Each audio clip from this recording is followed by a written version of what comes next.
शुभ सकाळ मित्रांनो, आज आहे आपला 100 डेज वर्कआउट चॅलेंजमधला 35वा दिवस. तर सकाळी मी उठून गरम पाणी केले, ओट्स बनवायला घेतले आणि एक बॉईल करून घेतले. मित्रांनो, आता लवकरच मी माझा वर्कआउट शेड्यूल पूर्णपणे चेंज करणार आहे, कारण की तोच वर्कआउट करून मी पण बोर झालेलो आहे. तर आज आहे माझा चेस्ट डे. फर्स्ट वर्कआउट मी घेतला इन्क्लाइन बेंच क्रॉसओव्हर. याचे मी 3 सेट घेतले आणि प्रत्येक सेटमध्ये वेट इन्क्रीज केले. इथे आपला मसल ट्रेन होतो पॅक्टोरलिस मेजर, इंट्रियल डोल्टन आणि ट्रायसेप. हा पण चेस्टसाठी खूप चांगला वर्कआउट आहे. तुम्ही इन्क्लाइन बेंच प्रेसच्या ऐवजी हे करसाल तर तुम्हाला इफेक्ट आणि रिझल्ट चांगला येतील. दुसरा वर्कआउट होता माझा केबल प्रेस. याचे मी 3 सेट घेतले आणि प्रत्येक सेटमध्ये वेट इन्क्रीज केलं. इथं आपला मसल ट्रेन होतो पॅक्टोरलिस मेजर, इंट्रियल डेल्टॉइड आणि ट्रायसेप.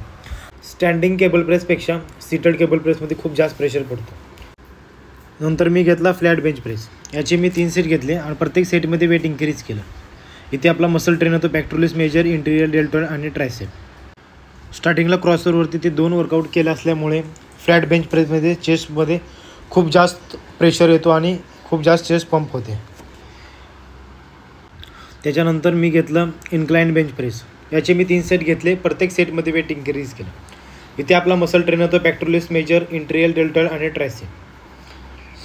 रिपिटेशन घेतले होते मी 12, 15 आणि मित्रांनो, मी 100 डेजचं चॅलेंज स्टार्ट करून आज 35 डेज झालेले आहेत आणि तुमचा खूप सारा चांगला प्रतिसाद मला भेटत आहे.